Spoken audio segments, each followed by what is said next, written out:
Okay, good evening.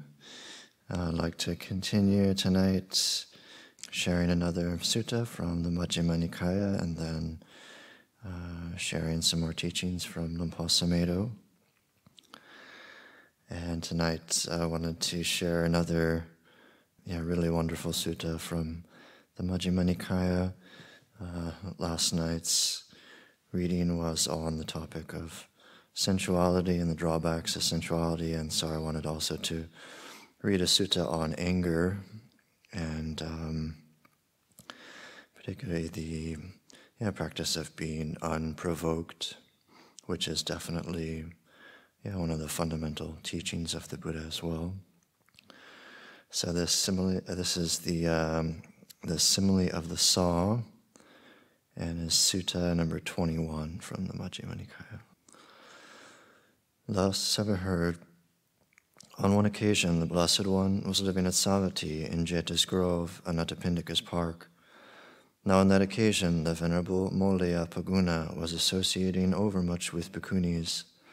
He was associating so much with bhikkhunis that if any bhikkhu spoke dispraise of those bhikkhunis in his presence, he would become angry and displeased and would make a case of it. And if any bhikkhu spoke dispraise of the Venerable Molaya Paguna in those bhikkhunis' presence, they would become angry and displeased and make a case of it. So much was the Venerable Molaya Paguna associating with bhikkhunis. Then a certain bhikkhu went to the Blessed One, and after paying homage to him, he sat down at one side and told the Blessed One what was taking place. Then the Blessed One addressed a certain bhikkhu thus, "Come, bhikkhu, tell the bhikkhu Molaya Paguna in my name that the teacher calls him." "Yes, Venerable Sir," he replied, and he went to the Venerable Molaya Paguna and told him, "The teacher calls you, friend Paguna." "Yes, friend," he replied, and he went to the Blessed One, and after paying homage to him, sat down at one side. The Blessed One asked him, "Paguna, is it true that you are associating overmuch with bhikkhunis, that you are associating so much with bhikkhunis that if any bhikkhu speaks dispraise of those bhikkhunis in your presence, you become angry and displeased and make a case of it? And if any bhikkhu speaks dispraise of you in those bhikkhunis' presence, they become angry and displeased and make a case of it? Are you associating so much with bhikkhunis as it seems?" "Yes, Venerable Sir." "Paguna, are you not a clansman who has gone forth out of faith from the home life into homelessness?" "Yes, Venerable Sir." "Paguna, it is not proper for you, a clansman gone forth out of faith from the home life into homelessness, to associate overmuch with bhikkhunis. Therefore, if anyone speaks dispraise of those bhikkhunis in your presence, you should abandon any desires and any thoughts based on the household life. And herein you should train thus: my mind will be unaffected, and I shall utter no evil words. I shall abide compassionate for his welfare, with a mind of loving kindness, without inner hate. That is how you should train, Paguna. If anyone gives those bhikkhunis a blow with his hand, with a clod, with a stick, or with a knife in your presence, you should abandon any desires and any thoughts based on the household life, and herein you should train thus: my mind will be unaffected. If anyone speaks dispraise in your presence, you should abandon any desires and any thoughts based on the household life, and herein you should train thus: my mind will be unaffected. If anyone should give you a blow with his hand, with a clod, with a stick, or with a knife, you should abandon any desires and any thoughts based on the household life, and herein you should train thus: my mind will be unaffected, and I shall utter no evil words. I shall abide compassionate for his welfare, with a mind of loving kindness, without inner hate. That is how you should train, Paguna." Then the Blessed One addressed the bhikkhus thus: "Bhikkhus, there was an occasion when the bhikkhus satisfied my mind. Here I address the bhikkhus thus: Bhikkhus, I eat at a single session. By so doing I am free from illness and affliction, and I enjoy lightness, strength, and a comfortable abiding. Come, bhikkhus, eat at a single session. By so doing you will be free from illness and affliction, and you will enjoy lightness, strength, and a comfortable abiding." And I had no need to keep on instructing those bhikkhus. I had only to arouse mindfulness in them. Suppose there were a chariot on even ground at the crossroads, harnessed to thoroughbreds, waiting with goad lying ready, so that a skilled trainer, a charioteer of horses to be tamed, might mount it, and taking the reins in his left hand and the goad in his right hand, might drive out and back by any road whenever he likes. So too I had no need to keep on instructing those bhikkhus, I had only to arouse mindfulness in them. Therefore, bhikkhus, abandon what is unwholesome and devote yourselves to wholesome states, for that is how you will come to growth, increase, and fulfillment in this Dhamma and discipline. Suppose there were a big sala tree grove near a village or town, and it was choked with castor oil weeds, and some man would appear desiring its good, welfare, and protection. He would cut down and throw out the crooked saplings that robbed the sap, and he would clean up the interior of the grove and tend the straight, well-formed saplings, so that the sala tree grove later on would come to growth, increase, and fulfillment. So too, bhikkhus, abandon what is unwholesome and devote yourselves to wholesome states, for that is how you will come to growth, increase, and fulfillment in this Dhamma and discipline. Formerly, bhikkhus, in this same Savatthi, there was a housewife named Vedihika, and a good report about Mistress Vedihika had spread thus: Mistress Vedihika is gentle, Mistress Vedihika is meek, Mistress Vedihika is peaceful. Now Mistress Vedihika had a maid named Kali, who was clever, nimble, and neat in her work. The maid Kali thought, a good report about my lady has spread thus: Mistress Vedihika is gentle, Mistress Vedihika is meek, Mistress Vedihika is peaceful. How is it now? While she does not show anger, is it nevertheless actually present in her, or is it absent? Or else is it just because my work is neat that my lady shows no anger, though it is actually present in her? Suppose I test my lady. So the maid Kali got up late. Then Mistress Vedihika said, Hey, Kali, what is it, madam? What is the matter that you get up so late? Nothing is the matter, madam. Nothing is the matter, you wicked girl, yet you get up so late. And she was angry and displeased, and she scowled. Then the maid Kali thought, the fact is that while my lady does not show anger, it is actually present in her, not absent, and it is just because my work is neat that my lady shows no anger, though it is actually present in her, not absent. Suppose I test my lady a little more. So the maid Kali got up later in the day. Then Mistress Vedihika said, Hey, Kali, what is it, madam? What is the matter that you get up later in the day? Nothing is the matter, madam. Nothing is the matter, you wicked girl, yet you get up later in the day. And she was angry and displeased, and she spoke words of displeasure. Then the maid Kali thought, the fact is that while my lady does not show anger, it is actually present in her, not absent, and it is just because my work is neat that my lady shows no anger, though it is actually present in her, not absent. Suppose I test my lady a little more. So the maid Kali got up still later in the day. Then Mistress Vedihika said, Hey, Kali, what is it, madam? What is the matter that you get up still later in the day? Nothing is the matter, madam. Nothing is the matter, you wicked girl, yet you get up still later in the day. And she was angry and displeased, and she took a rolling pin, gave her a blow on the head, and cut her head. Then the maid Kali, with blood running from her cut head, denounced her mistress to the neighbors. See, ladies, the gentle lady's work. See, ladies, the meek lady's work. See, ladies, the peaceful lady's work. How can she become angry and displeased with her only maid for getting up late? How can she take a rolling pin, give her a blow on the head, and cut her head? Then later on a bad report about Mistress Vedihika spread thus: Mistress Vedihika is rough, Mistress Vedihika is violent, Mistress Vedihika is merciless. So too, bhikkhus, some bhikkhu is extremely gentle, extremely meek, extremely peaceful, so long as disagreeable courses of speech do not touch him. But it is when disagreeable courses of speech touch him that it can be understood whether that bhikkhu is really kind, gentle, and peaceful. I do not call a bhikkhu easy to admonish who is easy to admonish and makes himself easy to admonish only for the sake of getting robes, alms food, a resting place, and medicinal requisites. Why is that? Because that bhikkhu is not easy to admonish, nor makes himself easy to admonish, when he gets no robes, alms food, resting place, and medicinal requisites. But when a bhikkhu is easy to admonish and makes himself easy to admonish because he honors, respects, and reveres the Dhamma, him I call easy to admonish. Therefore, bhikkhus, you should train thus. We shall be easy to admonish and make ourselves easy to admonish because we honor, respect, and revere the Dhamma. That is how you should train, bhikkhus. Bhikkhus, there are these 5 courses of speech that others may use when they address you. Their speech may be timely or untimely, true or untrue, gentle or harsh, connected with good or with harm, spoken with a mind of loving kindness or with inner hate.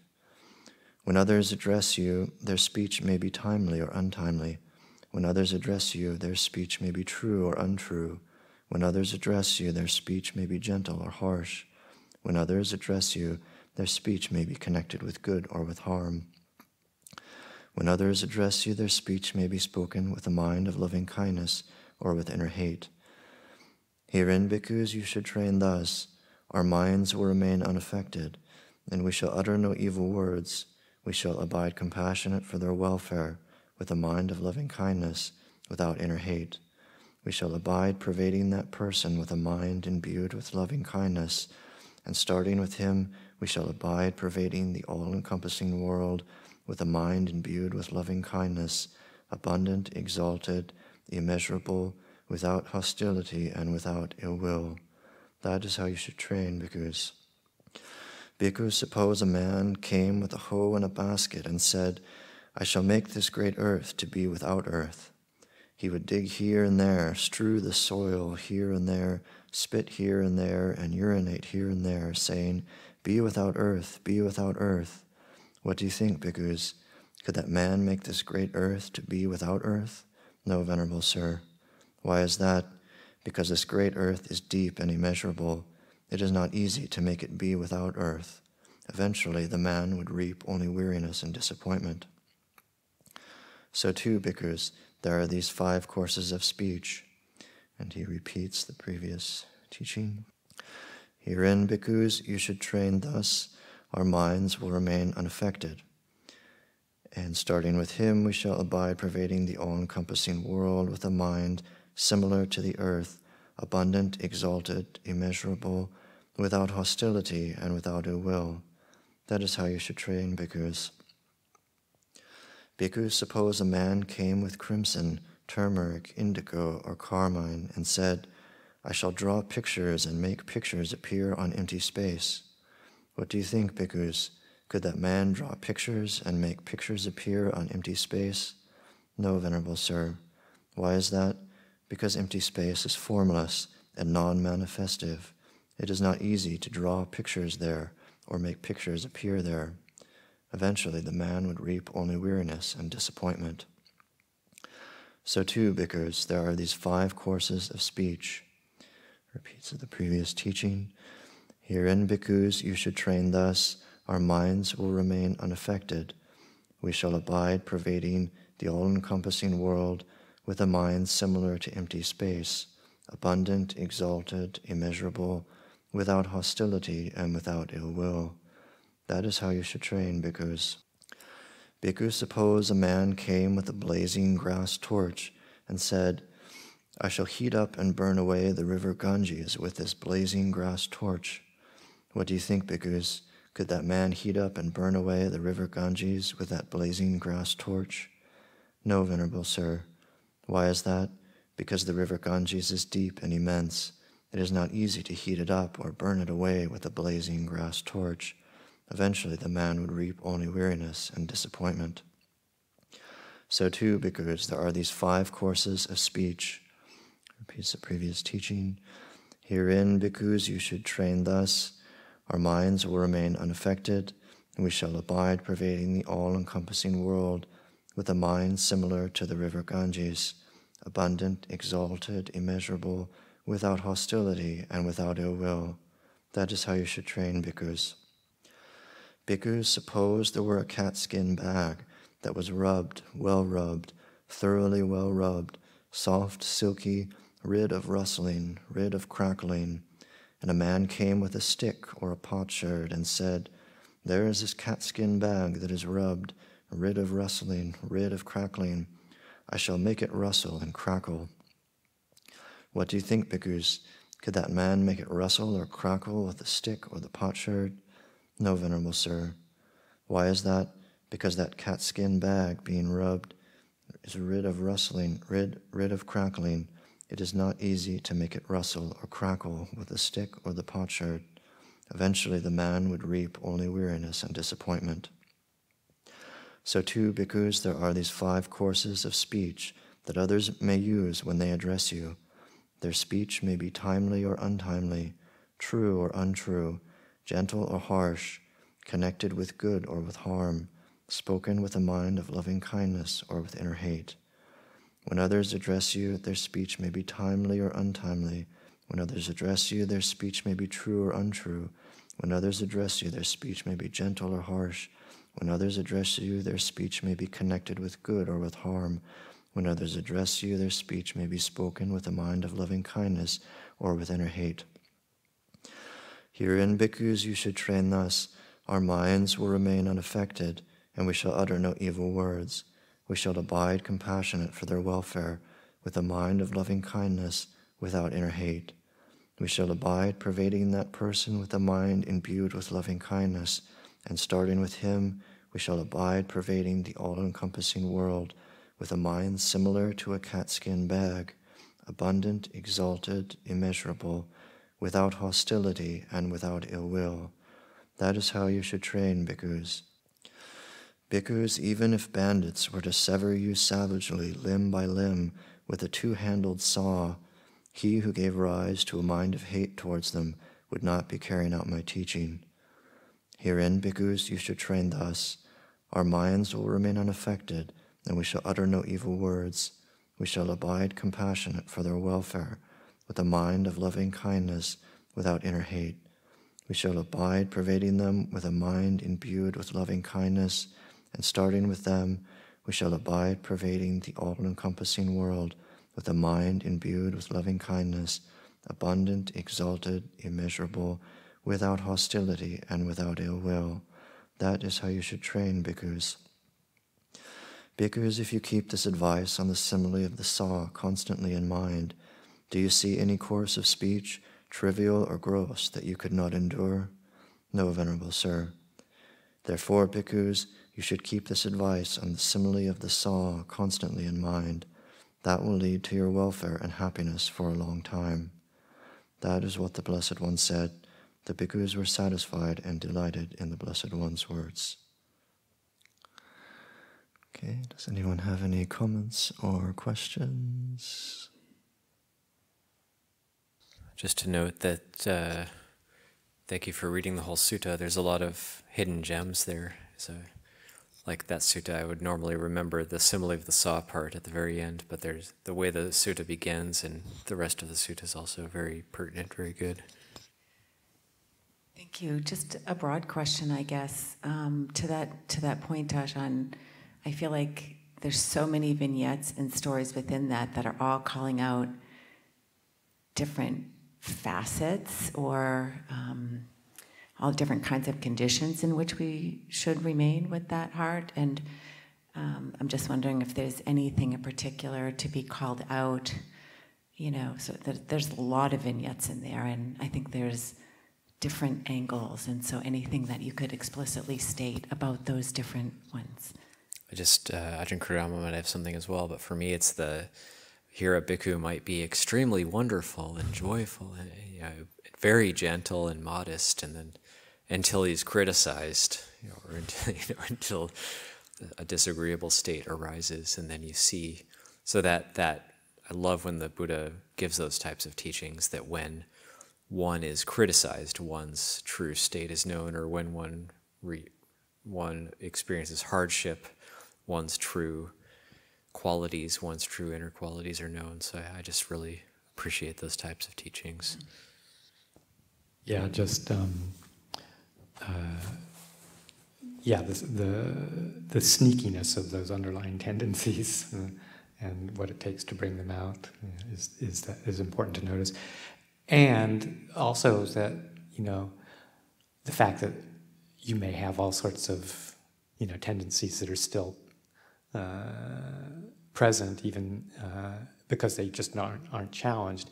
It doesn't mean that in any way, of course, that one shouldn't still restrain oneself, because that's what the precepts are all about speech and action, is to kind of start from the outside and go in, so that, these tendencies may still be there, but the first layer of protection for all of us, including oneself, is that are those precepts against acting on it, and that's what really gives you the opportunity to see them. If you can't just blurt it out, then you kind of really see that, what's the energy behind that, and gives you the opportunity to address it. Thank you. And I particularly like the example, I can't remember exactly how it's worded, but can you basically paint in air, or however he says, like when it's not there? Thank you. I'm sorry if maybe I didn't quite understand, but it feels like it's like abandoning unwholesome states and cultivate wholesome states, and then I also talk about this with Ajahn Yaniko the other day, but actually if those states of anger arises and we can't actually abandon them immediately, then I'm not sure if this would refer to that as well, but just how would you reflect on that? Yeah, I could speak to that a bit. As I think what Ajahn Kurudama just said as well, I could echo that it's about the mental states arise, but we're not acting on them. So like with Lady Videha, she ends up picking up a rolling pin and hitting her maid over the head. So you can't control, so it's gone out into action. So like, yes, we will still have greed and anger and irritation and frustration arise in the mind, but then because of the precepts, we're not acting on it. So that is at least something. The simile, the saw, the ultimate level is to, when the mind of anger doesn't arise, even if your limbs being, you're being cut, you're being physically assaulted or something, then, but that's the ultimate level of the Buddha's teaching. But for us, at least we're not acting on those states, so that we're, experiencing really strong frustration or irritation or anger towards somebody, and we don't. We might be able to make note of that, but it's very, very rare to see somebody actually attack somebody else in a monastery. It has happened, but not very often. Hasn't happened here. So. Yeah, one other thought that just popped into my mind too, and it's I still haven't completely 100% reconciled the Buddha's teaching just as we've received it with the simile of the saw, and Ajahn Chah's encounter with the palm reader who looked at his palm. This was after, presumably after his complete liberation, and looked at his palm and said, "Ooh, Luang Pa, you have a lot of anger." And his response was, "Yes, but I don't use it, or I don't pick it up." And I can't remember exactly which of those two. And so in a way he was saying, there is this possibility that kind of mind state manifests in some way, but the way I interpret it is that, it's so fleeting and so fast that he never picks it up in any way. There's no clinging, there's no grasping. So that as a, like a perceptual pattern, it arises, but it's not like anything that, doesn't pass away immediately. So that there's a tendency in there. Just as like one might feel a pain in the body, one can feel a painful mental kind of thing, but not pick it up. That's not part of a reaction process of any kind whatsoever, even mentally. It's sort of like a pattern that arises, but it's not anything that's real, and it's seen as not anything that's real. All right. Maybe now we can move on to another teaching of Lumpal Sumedho, and I found this really nice talk that Lumpal Sumedho gave on living in community and also finding the right balance in our effort and practice. And I probably won't be able to read all of it, but I'll just read a little bit of it. And this is also from Volume 1 of the Collected Teachings of Lumpal Sumedho. Okay, and this talk is called Innocence is Corruptible, Wisdom is Incorruptible. In our practice, we need to learn what right effort is, in contrast to just willpower. In Thailand, the attitude is always to sleep little, speak little, eat little. This is quite a strong influence on one's mind. It sets in motion the idea of pushing and striving, but it also tends to create a kind of mental state that is very suppressive. One isn't really aware of what one is doing. Many people become so tired and exhausted that their reflective capacities no longer operate. In a group, there's also a lot of pressure to conform and keep up. People don't always notice and observe the effect of these things. At Amaravati, I once gave a very strict retreat, getting up at 3 in the morning, dismissing everyone at 11 at night, and so forth. The results of that retreat were not very good, actually. Some of the people were very diligent at doing all that, but others just couldn't keep up with it. So then I considered, what are we in this for anyway? What is the purpose of what we're doing? A lot of illness comes from that suppressive tendency just to hold everything down and drive oneself, or perhaps try to keep up with the very strong and healthy people.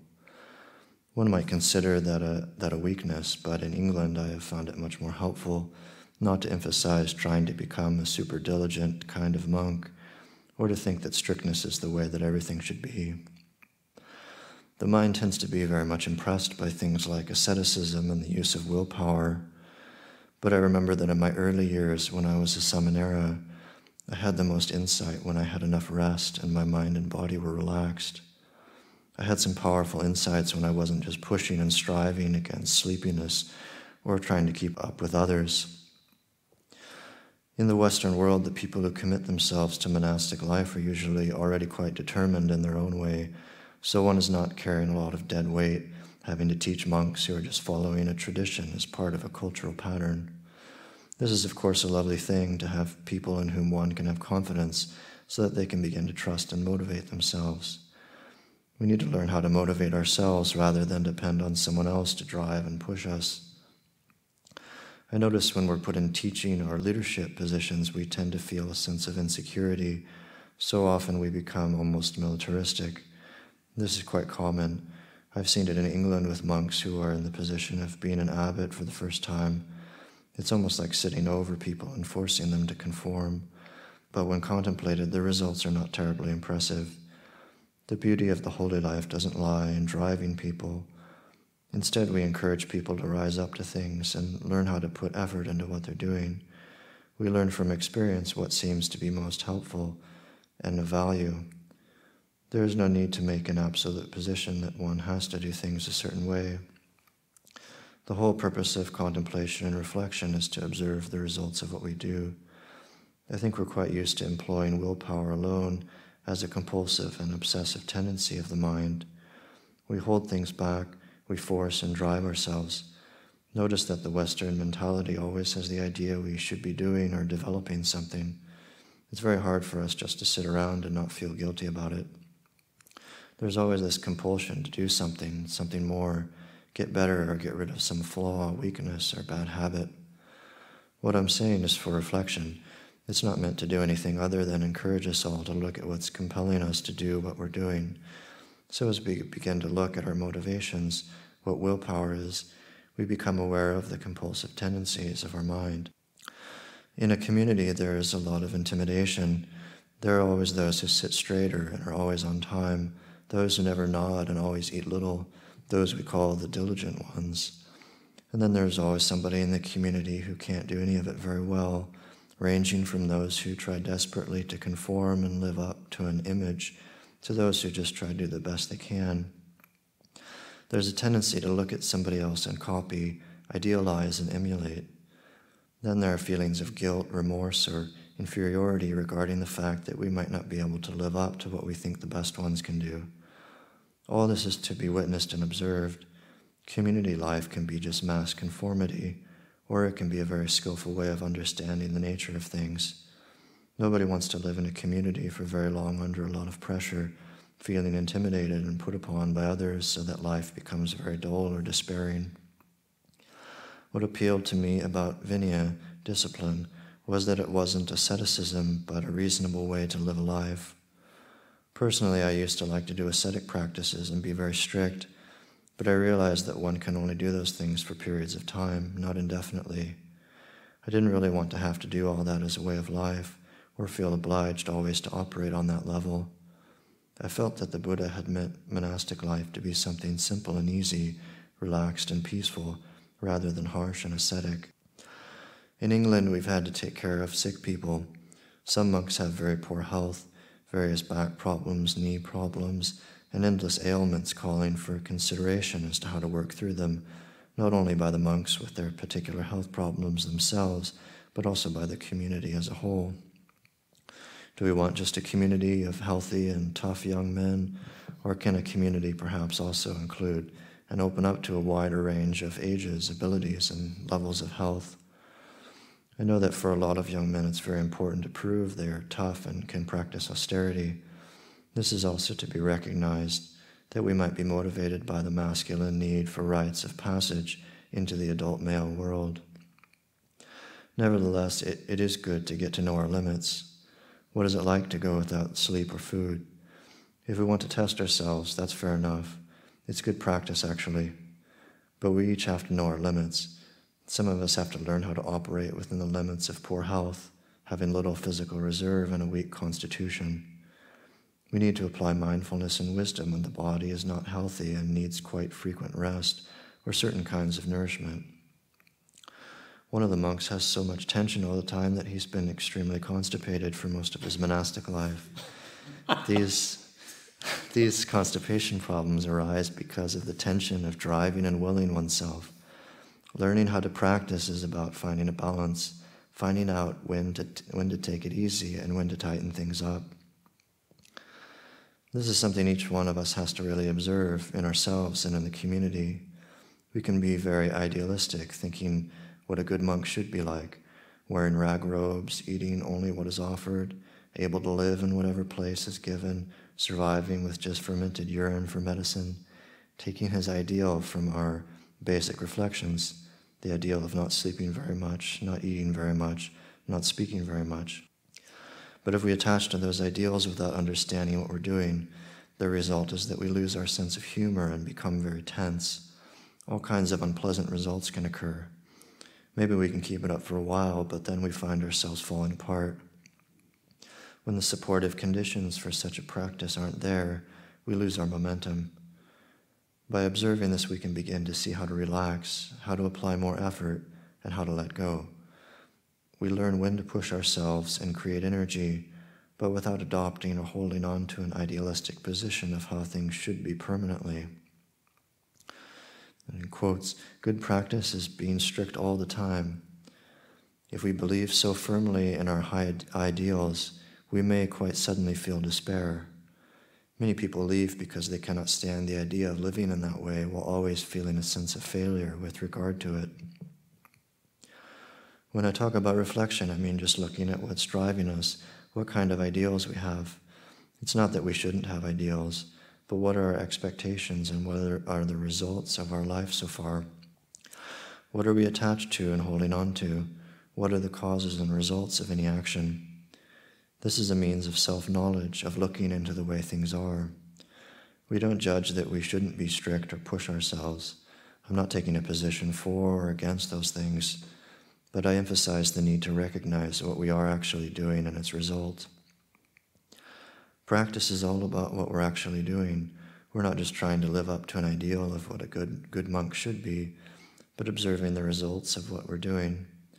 What would good results be? Well, if we're still suffering and full of anxiety, doubt, stress, fear and dullness, caught in restlessness, jealousy, envy, anger, greed, and all that, then we're obviously doing something not quite right. Maybe we're trying to purify ourselves, getting rid of our defilements, killing our kilesas, making ourselves into something else and trying to annihilate the bad habits. Maybe we want to prove ourselves or win approval from others, or maybe we're trying to be what we think we should be. But anything that comes from self-view will always take us to some kind of negative result and despair. They go hand in hand. If we have a sense of self, we'll also have disillusionment and a sense of despair. When we read Ajahn Mun's biography, what does that do to us? People think they would really like to be like Ajahn Mun and do all the things that he did. We seem to forget that this is an idealized biography of a great monk. What actually is the mental state when we want to become like that, wanting to become something or thinking we have to do all those things in order to become enlightened? This is a drawback of biographies. To be honest, if I were to write my biography, there are a lot of things I just wouldn't tell you. I'd want to write about the time when I nearly died, under a tin roof with little flies going up my nose, my ears, my mouth, the terrible food, the heat, the infection, and the utter despair. But then I roused myself to sit up straight, and suddenly I saw the light. That's a very inspiring story. What I would write in my biography would be things on that level, interesting, inspiring examples of practice. But there are a lot of things I think others wouldn't be interested in. They are so ordinary and boring. I wouldn't want to fill page after page with the monotony of monastic life that we experience most of the time in this form. I take the choice bits, the supreme challenges, and maybe the failures and successes of this life. With them, I might create a very fascinating biography.